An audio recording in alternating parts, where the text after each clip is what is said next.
अजगर, Indian Python, भला मोठा साप. आज आमच्या जुगावच्या खाडीवरती म्हणजे सेक्टर 11, सेक्टर 12 या दरम्यान तो रस्ता बनवलेला आहे वॉकिंगसाठी.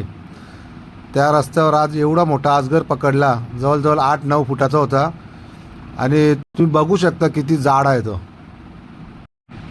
आमचे आजोबा वगैरे सांगायचे पहिल्यात का अजगर हा माणसाला गिलतो, तर या अजगर बघितलं तर असं वाटतं का आरामात गेलेलं माणसाला हो. आता छोटाच आहे समज, आणि पिक्चरात बघता तर किती मोठे मोठे, याच्याहून मोठा असा ॲनाकोंडा तो तर बापरे 20-20 फुटाचा, 15-15 फुटाचे. आणि अजगर पण तेवढा मोठा होतं. पण आता सर्पमित्र आलेला आहे, त्याने तो आम्हाला म्हणाला की इथे 10-15 अजून आहेत, म्हणजे रात्री तिथे फिरायलाच नको एकट्याने कोणी. अजगर हा बिनविषारी असतं, पण त्याने समज बाईट केली तर तो अंगाला पील मारतो आपल्याला. तो एकट्याला सुटू शकत नाही, म्हणून दोघे जण असले तर ठीक आहे. चालायला येताना एकट्याने कोणी जास्त येऊ नका, आणि दिसला तर लांबूनच जावा, त्याला कोणी छेडू नका. कारण सापाची जात म्हणजे माहीत पाहिजे तुम्हाला. अभ्यास नसेल का कुठला विषारी आहे आणि कुठला बिनविषारी, तर कोणी मस्ती करू नका. तुमची ओळखीचा सर्पमित्र असेल तर त्याला सांगा तुम्ही फोन करून, मग ते पकडून नेतात. आता हे बघा, हे 2-3 सर्पमित्र आलेले आहेत. यांनी कुठे बघितलं माहीत नाही, पण तो सांगतो काही 10-15 इथे बोलता असतील, त्याचा अंदाज आहे असा. एवढे मोठे जर असले त्या गावात यायला काही टाईम नाही लागणार.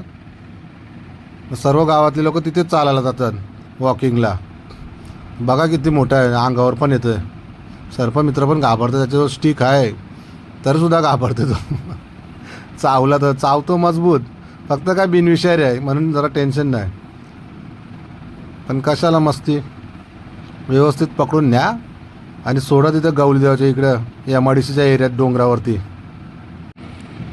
इथं गाव पण जवळच आहे ना, म्हणजे जवळजवळ 20-25 फुटावरती रोडपासून. ते रोडच्या इकडून आल्या कोणाच्या घरी आलं तर वांदे होतील. पकडला आता, बरोबर त्याने पकडला मुंडी. बघा तो कसं पील घालतो लगेच. त्याला 2 माणसं लागतातच पकडायला, एकट्याने होत नाही.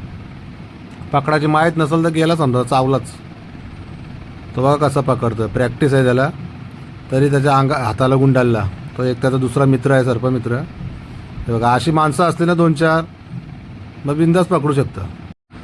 आणि तो लय भरपूर वजन आहे, त्याच्या अंगावरून समजतं. बघा तो पकडायला दमलेला पहिलाच.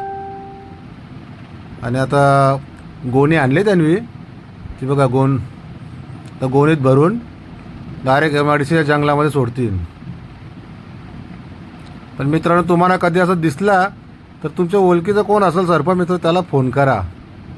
तुम्ही स्वतःहून पकडायला जाऊ नका, कारण त्याचा अभ्यास नसेल आणि तुम्ही अजगराच्या ऐवजी रसल वायपर पकडणार, घोणस. तो पण तसाच दिसतो थोडा, पण तो भरपूर विषारी असतो.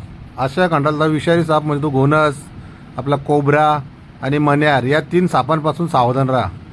सापांना वाचवा, त्यांना त्यांच्या पर्यावरणात सोडून द्या. चला, बाय बाय.